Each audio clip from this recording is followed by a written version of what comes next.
Hello viewers, அனைவருக்கும் வணக்கம். இந்தியாவின் திபெத் பகுதியில், அதாவது இமயமலை பகுதியில திபெத் எல்லையோட ஒரு கிராமம். இமயமலையை ஒட்டி அந்த கிராமம் ரொம்ப பரபரப்பா இருக்கும். அந்த பகுதி முழுவதுமே ஆப்பிள் பழமும் ஆரஞ்சும் நிறைய விளைஞ்சிருக்கு. அதிகமா இதுதான் விவசாயம் செய்யப்பட்டிருக்கு.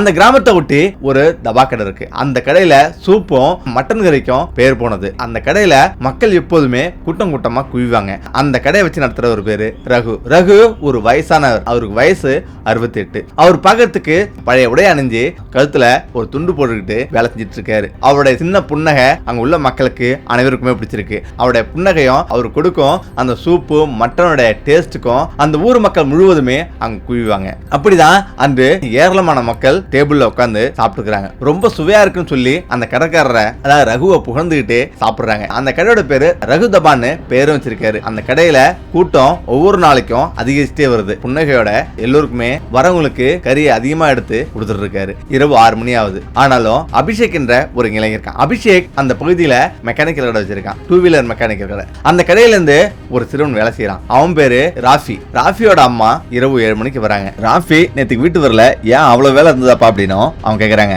இப்ப அபிஷேக் அதிர்ச்சி அடைறான். ராஃபி நேத்து 6 மணிக்கு வந்துட்டான் அப்படின்னும் அவன் சொல்றான். இதை கேட்டு அவங்க அம்மா பதறாங்க. நான் இங்கதான் வேலை செய்யறான்னு நினைச்சிருந்தேன், நான் இங்கதான் இருக்கிறான்ற துணிச்சலோட நான் இருந்தேன், இப்ப என் மகன் எங்கன்னு தெரியல அப்படின்னு அவங்க பதறாங்க. இப்ப அபிஷேக் எழுந்திருச்சு எல்லா இடங்கள்லயும் தேடுறான். அவன் அங்கேயும் இங்கேயும் ஓடி தேடுறான், எங்குமே கிடைக்கல.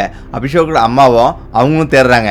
முக்கியமா அந்த பகுதியில ஒவ்வொருத்தரும் காண போயிட்டு இருக்காங்க. அந்த வருடம் மட்டுமே 160 பேர் காண போயிருக்காங்க. இதனால அதிர்ச்சி ஆகுறாங்க அவங்க உள்ள மக்கள். ஏன்னா இந்த 3-4 மாசத்துல இவ்வளவு பேர் காண போயிருக்காங்க அப்படின்னு எல்லாரும் அதிர்ச்சி ஆகுறாங்க. முக்கியமா இரவு 9 மணிக்கு மேல வீட்டை விட்டு வெளியே போனவங்களும், அது மட்டும் இல்லாம அதிகமா சிலிண்டர் போட வர சில இளைஞர்களும் காண போறாங்க.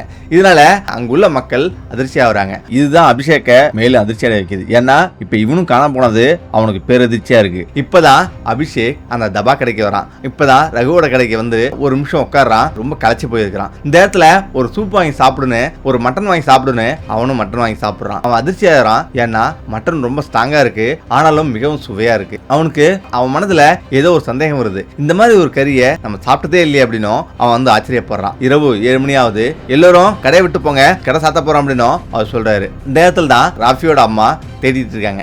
இப்ப அவன் வீட்டுக்கு போலான்ட்டு போறான். ஆனாலும் அவன் மனதுல ஏதோ ஒரு சந்தேகம் வருது. ஏன்னா சரி திரும்பி அந்த கடைக்கு போலாம் அப்படின்னு கொஞ்சம் தூரம் வந்துட்டு திரும்பி அந்த கடைக்கு போறான். இந்த இடத்துல தான் ரகுவோட கடையில லைட் எல்லாம் ஆஃப் பண்ணி அந்த பகுதி முழுவதும் ரொம்ப அமைதியா இருக்கு. இப்ப அந்த பகுதியில ஒரு சந்து வந்து போகுது. அந்த சந்து வழியா அந்த கடைக்கு வந்து போகலாம்னு நினைக்கிறான். அந்த கடையோட பின்னாடி பகுதியில தான் அந்த சந்து இருக்கு. அந்த சந்து வழியா போறான். அங்க ரகுவோட கடைக்கு பக்கத்துல ஒரு சாக்கு சைடுல வந்து இருக்கு. அதை பார்த்து ஒரு நிமிஷம் மிரண்டு போறான், அதிர்ச்சி ஆகுறான். அந்த சாக்கு முழுவதும் ரத்த கரையா இருக்கு. பிசு பிசுன்னு ஒட்டுது. திறந்து பாக்குறான். ஒரே ரத்தமும் சதையுமா அவ்வளவு பயங்கரமா இருக்கு. அதுல ஃபுல்லா எலும்புகள் நிறைஞ்சிருக்கு. அதுல ஒரு எலும்பு பாக்குறான், அது மனித கையை. இப்பதான் அலறி அடிச்சு அந்த பக்கம் விழுந்துடுறான். அதை பார்த்து அவன் மனசு திக் திக்குங்குது. ஏதோ ஒரு சவுண்ட் வருது. ரகுவோட கடவுளார கறி வெட்டுற மாதிரி சவுண்ட் வருது. சத்தம் வந்த பிறகு உடனடியா அவன் எட்டி பாக்குறான். அந்த கண்ணாடி பகுதியில தெரியுது ரகு அங்க கறி வெட்டிட்டு இருக்காரு. இதை பார்த்து ஒரு நிமிஷம் அவன் மிரண்டு போறான். ஏன்னா அந்த கறி எல்லாமே கொஞ்சம் வித்தியாசமா இருக்கு. இப்ப போன் எடுத்து அதை வீடியோவா வந்து எடுக்கிறான். இப்ப வீடியோ எடுத்துட்டு இருக்கான். இந்த இடத்துல டக்குன்னு ரகு கறி வெட்டுறத அப்படியே நிப்பாட்டின பிறகு ஒரு நிமிஷம் அபிஷேக் அதிர்ச்சி ஆகிறான். இந்த இடத்துல தான் ரகு அப்படியே வந்து கறி வெட்டுறதை விட்டுட்டு அப்படியே வெளில வர்றாரு. இப்ப வெளில வந்து கதவை ஓபன் பண்ணி சுத்த பாக்குறாரு. அபிஷேக்கு கதவுக்கு பின்னாடி ஒளிஞ்சுக்கிறான். இந்த இடத்துல அவனுக்கு ஒண்ணுமே புரியல. எங்கால நம்ம கண்டுபிடிச்சிருவானோ அப்படின்னு பயந்துட்டே வந்து உட்காந்துருக்கான். ரகு வெளில வர்றாரு. டக்குன்னு அந்த சாக்கு மூட்டைய உள்ளார இழுத்துட்டு போயிட்டு அங்க வச்சுறாரு. இப்ப அபிஷேக்கு ஒண்ணுமே புரியல. இப்ப கொஞ்ச நேரம் கழிச்சு திரும்பவும் ஏந்திருக்கிறான். திரும்பவும் வந்து வீடியோ எடுத்துக்கிறான். வீடியோ எடுத்துட்டு அவன் வீட்டுக்கு போயிடறான். வீட்டுக்கு போனவன் அவன் மனது சும்மா இல்ல. மறுநாள் காலையிலேயே அந்த ஹோட்டலுக்கு போறான். ரகு ஹோட்டலுக்கு வரான். இப்ப அங்க உள்ளவங்க எல்லாமே அவனுடைய கடையில சூப்பும் கறியும் நல்லா சாப்பிட்டு இருக்காங்க. எல்லோரும் சுவையா இருக்கு அப்படின்னு புகழ்ந்துட்டு இருக்காங்க. இப்ப ரகு அங்க வரான். ரகு வந்துட்டு அவனும் அங்க சாப்பிடலாம்னு நினைக்கிறான். அவனுக்கு சூப் கொடுக்குறாங்க. அந்த கறி எடுத்து ஒரு பாக்ஸ்ல இருந்து ஊத்திட்டு முடிச்சிடுறான். இப்ப சரி அப்படின்ட்டு ரகுட்ட வரான். என்ன சாப்பிட்டியா அப்படின்னு ரகு கேட்கிறான். இது போல இன்னைக்கு கொஞ்சம் பழசா இருந்த மாதிரி இருந்தது, என் கறி சரியா கழுவலையா அப்படின்னும் அவன் கேட்கிறான். அப்படிலாம் இல்ல, நான் எப்போது செய்யற மாதிரி தான் செய்யறேன் அப்படின்னும் ரகு சொல்றான். இப்ப சரி அப்படின்னு அவன் வீட்டுக்கு போயிடறான். இப்ப அதே 6 மணி ஆகுது. 6 மணிக்கு திரும்பவும் வந்து அந்த பகுதியில என்ன நடக்குது அப்படின்னு பாக்கிறதுக்கு திரும்பவும் அதே இரவு 10 மணிக்கு அந்த சந்துக்கு வரான். இப்ப திரும்பவும் அவன் கறியை வெட்டிட்டு இருக்கான். இப்ப கறி வெட்டுறான். இவன் இத வீடியோ எடுக்கிறான். இப்ப அது என்னவா இருக்கு அப்படின்னு அந்த கறியை ஜூம் பண்ணி வீடியோ எடுக்கலாம் நினைக்கிறான். டக்குன்னு இந்த நேரத்திலயும் இப்ப ரகு கறி வெட்டுறதை நிப்பாட்டிட்டு அங்கிருந்து வெளில வரான். இப்பவும் அபிஷேக்கு திக் திக்குன்னு இருக்கு. இருக்கு. இப்போ அவனுக்கு என்ன பண்றதுன்னு புரியல. நம்ம இன்னைக்கு கண்டுபிடிக்கலன்னா நாளைக்கு காலைல போலீஸ் ஸ்டேஷன் போகலாம். அப்படி கண்டுபிடிச்சாச்சுன்னா கண்டிப்பா நம்ம உயிரோட போக முடியாது. ஏன்னா இங்க நடக்கிறது பெரிய ஒரு அதிர்ச்சியான விஷயம்ன்றத அவன் நல்லா வந்து புரிஞ்சுக்கிறான். கொஞ்ச நேரம் ரகு வெளில வந்து பாக்குறான். ஆனாலும் அவன் கண்ணுக்கு எதுவுமே தெரியல. இப்ப கத்தி எடுத்து அந்த டோர்ல தட்டுறான். ஆனாலும் அபிஷேக் வாய திறக்காமலேயே அவன் 1 2 3 அப்படின்னு அவன் மனசுக்குள்ளே எண்ணிட்டு இருக்கான். இப்ப அவன் வெளில வந்துடக்கூடாது அப்படின்னு வேண்டிக்கிறான். டக்குன்னு கடவுளரை போயிட்டு அவன் வந்து கதை சாத்திக்கிறான். விடிஞ்ச பிறகு உடனடியாக அபிஷேக் போலீஸ் ஸ்டேஷன் போறான். அங்குள்ள போலீஸ் ஸ்டேஷன் போன பிறகு அபிஷேக் சொல்றத எல்லாத்தையும் அங்குள்ள போலீஸார் ரொம்ப அலட்சியமா வந்துருக்காங்க. இதெல்லாம் சாதாரண விஷயம். ஒரு ஹோட்டல் வச்சு நடத்துறவன் வேற என்னத்தை வச்சு அவன் நடத்துவான். மட்டன் கறி தான் அவன் சமைச்சு போடுறான். ஒன்னும் பிரச்சனை இல்லை அப்படின்னு அலட்சியமா சொல்றாங்க. ஆனா விஷயத்த ரொம்ப தீவிரமா எடுத்து சொல்றான். நான் ஒரு சாக்கு மூட்டை பார்த்தேன். அந்த சாக்கு மூட்டை கொஞ்சம் வித்தியாசமா இருந்தது. அது ஓப்பன் பண்ணி பார்க்கும்போது தான் அது ஏதோ மனிதர்கள் எலும்பு மாதிரியே இருந்தது அப்படின்னு அவன் சொல்றான். இதை கேட்டு அப்பதான் அந்த போலீஸார் கொஞ்சம் சீரியஸா வர்றாரு. உண்மையிலேயே நீ என்ன பார்த்த அப்படின்னோ அப்பதான் அவரு கவனிச்சு கேட்கிறாரு. ரகு தபான் அந்த ஹோட்டல் இருக்குல்ல, அந்த ஹோட்டல்ல இரவு ஏதோ ஒன்று நடந்துட்டு இருக்கு. அந்த கறியிலிருந்து ஏதோ பச்சை வாடை வர மாதிரி இருக்கு. எனக்கு ஏதோ சந்தேகமா இருக்கு. அது மனித கறியான்னு நான் நினைக்கிறேன் அப்படின்னு சொல்றாங்க. இப்ப போலீஸார் ஒரு நிமிஷம் உறைஞ்சு போறாங்க.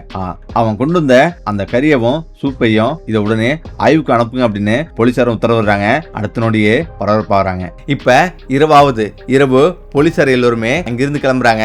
அபிஷேக் நீ முன்னாடி போ, ரகு என்ன பண்ணான்னு பாரு, நான் வரேன் அப்படின்னு அவங்க சொல்றாங்க. இப்ப அபிஷேக்கும் இப்ப அங்க வரான். திரும்பவும் அந்த கடையில என்ன வந்து பண்றான் அப்படின்னு பாக்கிறதுக்காக வராங்க. இப்பதான் ராஃபியோட அம்மா வந்து அபிஷேக் கிட்ட கேக்குறாங்க, அபிஷேக் என் மகனை பத்தி ஏதாவது துப்பு துளங்குச்சு அப்படின்னு அவங்க கேக்குறாங்க.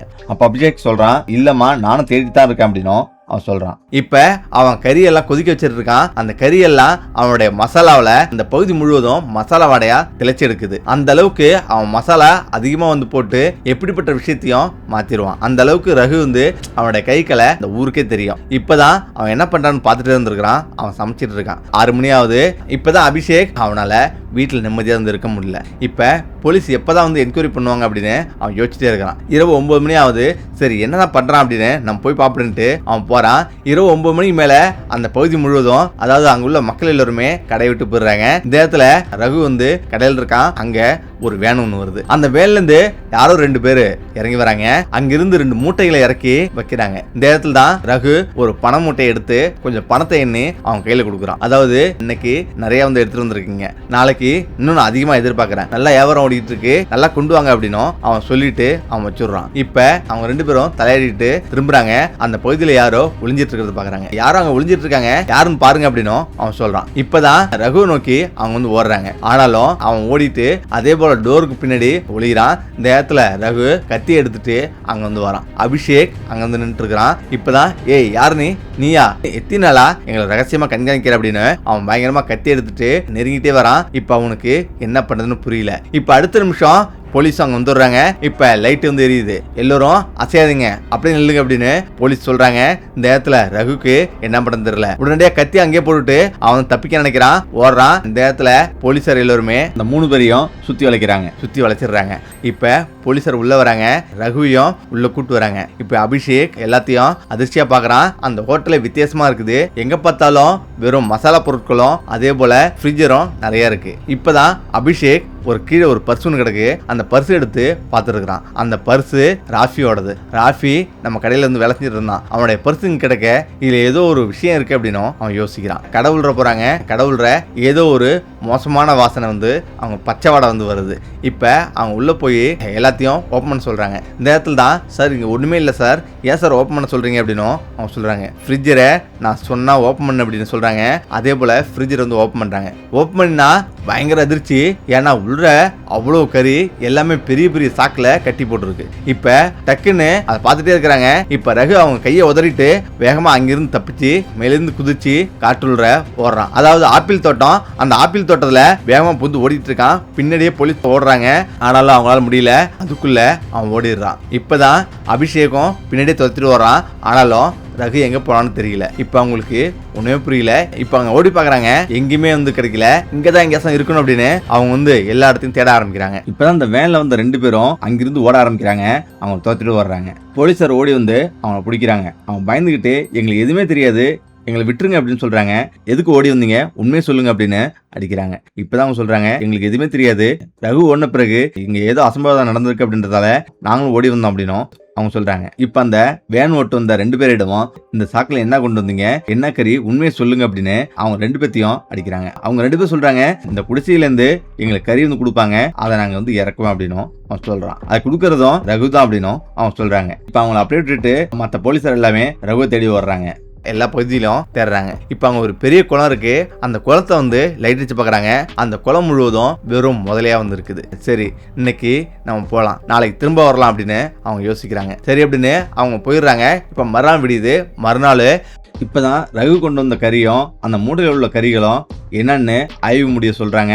அதை கேட்டு எல்லோருமே அதிர்ச்சி ஆகுறாங்க. அதாவது அது எல்லாமே முதல கறி அப்படின்னு ஆய்வுல தெரியுது. இப்ப எல்லோருமே அப்பதான் நிம்மதி பெருமிச்சு விடுறாங்க. ஆனாலும் இதுல வேற ஏதோ ஒரு விஷயம் ஒளிஞ்சிருக்கு அப்படின்னு எல்லோருமே யோசிக்கிறாங்க. இந்த இடத்துல தான் அபிஷேக் சொல்றான், அவங்க சொன்ன அந்த குடிசையில தேடி பார்த்தா எல்லா உண்மையும் வெளியே வரும் அப்படின்னு அவன் சொல்றான். மறுநாள் இப்ப அந்த பகுதிக்கு போறாங்க. இப்ப அந்த பகுதியில எல்லா பகுதியும் தேடுறாங்க. அங்க ஒரு பெரிய ஒரு குளம் இருக்கு. அந்த குளத்துல பாக்குறாங்க ஒரு மனிதனுடைய பாதி தலையோட கை மட்டும் அப்படியே கிடக்குது. இதை பார்த்து எல்லாருமே அதிர்ச்சி ஆகுறாங்க. இப்பதான் அதுல வந்து இறங்கலான்ட்டு ஒருத்தர் எடுக்க போறாரு. இப்ப அபிஷேக் பாருங்க அங்க ஒரு முதல்ல வந்துட்டு இருக்கு அப்படின்னும் அவன் சொல்றான். அதுக்கப்புறம் தான் நல்லா உத்து பாக்குறாங்க. அங்க நிறைய முதலைகள் அங்க இருக்கிறத கவனிக்கிறாங்க. முதல்ல பண்ண அப்படின்னும் அவர் சொல்றாரு. போலீசார் அப்படியே நின்னுறாங்க. ஏன்னா அங்க கிட்டக்க நெருங்கினா முதல்ல கடிச்சிடும். இப்ப உடனடியா அங்கிருந்து வெளியாகி இப்ப சுத்தி முத்து பாக்குறாங்க. குடிசை இருக்கு. அந்த குடிசையில எல்லோரும் சரி வாங்க இங்க போய் பார்க்கலாம் அப்படின்னு அந்த குடிசையில நுழையிறாங்க. அந்த குடிசையில் நுழையும் போது வெளியில எதுவுமே தெரியல. ஆனாலும் அப்பதான் அபிஷேக் என்ன பண்றானா கீழே வந்து தட்டுறான். கீழே அண்டர் கிரவுண்ட் இருக்கிற மாதிரி இருக்கு. இப்போ உடனடியா போலீசார் எல்லாருமே சரி அப்படின்னு அண்டர் கிரவுண்ட் நுழைஞ்சு பாக்குறாங்க. அங்க ரகு உட்கார்ந்துருக்கான். பயங்கரமா சிரிச்சுக்கிட்டு அப்படியே வந்து உட்கார்ந்துருக்கான். நீங்க வருவீங்கன்னு எனக்கு தெரியும் அப்படின்னும், ஆனா யாருமே இங்க இருந்து உயிரோட போக முடியாது அப்படின்ட்டு அவன் கத்தியை ஓங்கிட்டு வரான். இப்பதான் போலீசார் அவன் காலையே சுடுறாங்க. இன்னொரு போலீசார் கையில சுடுறாங்க. அடுத்த நிமிஷம் அப்படியே உட்கார்ந்துருக்கான். ஒரு சேர்ல உட்கார்ந்துருக்கான். சிரிச்சுட்டே இருக்கான். இப்ப ஒரு போலீசார் வந்து டேய் என்ன பண்ண, உண்மையிலேயே இங்க என்ன நடக்குது, இது இந்த கறிலாம் என்ன கறி, உண்மை சொல்லு அப்படின்னும் அவங்க சொல்றாங்க. நாங்க ஆய்வுக்கு அனுப்பியிருக்கோம், இந்த உண்மை இன்னைக்கே வெளில வந்துடும் அப்படின்னும் அவங்க சொல்றாங்க. நீங்க பார்த்தது எல்லாமே முதல கறி தான், அது வேற எந்த கறியும் இல்ல அப்படின்னு சொல்றான். இப்போ ஒரு போலீசார் துப்பாக்கி எடுத்து திரும்ப அவங்க காலில் சொல்றாங்க, உண்மையை சொல்லு என்ன நடந்ததுன்ட்டு. அங்க ஏன் முதல பண்ணையில ஒருத்தர் உடல் பாதி சாப்பிட்டு கிடக்கு, அப்படி என்ன நடக்குது உண்மையை சொல்லு அப்படின்னும் திரும்பவும் கேட்கறது. இப்பதான் ஒன்னொன்னா சொல்ல ஆரம்பிக்கிறான். நான் வந்து ஒவ்வொரு மனிதர்களா என் கடைக்கு வரவங்கள கொன்னு முதலுக்கு இறையா போடும் அப்படின்னும் அவன் சொல்றான். இதை கேட்டு ஒரு நிமிஷம் உறைஞ்சு போய் நிக்கிறாங்க. ஏன்டா அப்படி பண்ண அப்படின்னும் திரும்பவும் கேட்குறாங்க. நான் ஏகப்பட்ட முதலையை வந்து வளர்க்குறேன். என் கடைக்கு சிலிண்டர் போட வரவங்கள அவங்க பின்பக்கமாக அழைச்சிட்டு போவேன். அழைச்சிட்டு போயிட்டு அவங்கள ஒரே அடி அடிப்பேன். அவங்க மயங்கிடுவாங்க. அதுக்கப்புறம் அவங்கள முதலுக்கு இறையா போட்டுருவேன். அதே போல என்னுடைய கடையில கடைசியில் வர கஸ்டமர், அதாவது கடைசியில் போறவங்கள நான் கொஞ்சம் கூப்பிடுவேன். அதே போல அவங்களையும் இந்த மாதிரி அடிச்சு அவங்களையும் முதலுக்கு இறையா போட்டுருவேன். ஆனா அந்த முதல கறியை தான் எனக்கு 2-3 பேர் இங்க இருந்து தான் வெட்டி எடுத்துட்டு வந்து எனக்கு சப்ளை பண்ணுவாங்க. எனக்கு முதலுக்கு நிறைய கறி போட்டு அதுக்கு இறை போடுறது எனக்கு கொஞ்சம் ஒன்றும் பிடிக்கல. அதனால மனிதர்களுக்கு கொண்டு அதுக்கு வந்து இற போட்டேன் அப்படின்னு அவன் சொல்றான். இது வரலையும் எத்தனை பேரை கொண்டிருக்க அப்படின்னா திரும்ப கேட்கறாங்க. இது வரலையும் 200 பேர் கிட்டத்தட்ட இந்த முதலைக்கு நான் போட்டிருக்கேன். அதுல 120 பேர் சிலிண்டர் போட வந்தவங்க அப்படின்னும் அவன் சொல்றான். இதை கேட்டு ஒரு நிமிஷம் உறைஞ்சு போறாங்க. இப்ப அந்த கடைக்கு ஏராளமான மக்கள் கூடுறாங்க. இப்ப எல்லோருமே அந்த கடையை பத்தி பேசிக்கிறாங்க. இந்த கடையில மோசமான விஷயம் ஏதோ ஒன்று நடந்துருக்கு அப்படின்னும், அதனாலதான் இப்படி நடந்திருக்கு அப்படின்னு எல்லோரும் பேசிக்கிறாங்க. இப்ப அபிஷேக் அவனிடம் வரான். ஏய் உண்மையை சொல்லு, ராஃபிக்கு என்ன பண்ண நடந்தது, ராஃபி எங்க அப்படின்னும் அவன் கேட்கறான். ராஃபி எனக்கு சந்தேகம் வந்துருச்சு, என்னை யாரோ பின்தொடர்றாங்க அப்படின்னு. அதனாலதான் ராஃபியை நான் இன்னும் முதலைக்கு வந்து இறையா போடல. ராஃபி எதோ பாரு அப்படின்னு ஒரு ரூம் திறந்து காட்டுறான். ராஃபி அங்க வந்து இறந்து கிடக்குறான். ரத்த வெள்ளத்துல அப்படியே கிடக்குறான். இப்பதான் அவனை தொட்டு பாக்குறாங்க. இப்ப அவன் இன்னும் மயக்கத்துல இருக்கிறது புரியுது. உடனடியா அவனையும் ஹாஸ்பிட்டல் கொண்டு போறாங்க. ரகுவையும் கைது பண்ணி மருத்துவமனை கொண்டு போறாங்க. ராஃபி கண் வச்சு பாக்குறான். 5 நாளைக்கு பிறகு மயக்கம் தெளிஞ்சு எழுந்திருக்கிறான். அவனுடைய அம்மாவும் அபிஷேக்கும் உட்கார்ந்துருக்காங்க. இப்பதான் இவனை பத்தி பரபரப்பான நியூஸ் வந்து வருது. கடந்த 20 வருஷமா இவன் 500க்கும் மேற்பட்ட கொலைகளை செஞ்சது அந்த ஊர் முழுவதும் பெரும் பரபரப்பை ஏற்படுத்துச்சு. அதுல 300 பேருக்கு மேல முதலுக்கு இறையா போட்டதும் அந்த முதலக்கறிய அந்த கிராமத்துக்கு வித்ததும் தெரிய வந்திருக்குது. இதை கேட்டு அந்த ஊர் மட்டுமல்ல உலகம் முழுவதும் பெரிய பரபரப்பை ஏற்படுத்தியிருக்கு. ஓகே, இந்த விட பிரச்சனை மீண்டும் அடுத்தது சிந்திப்போம். நன்றி, வணக்கம்.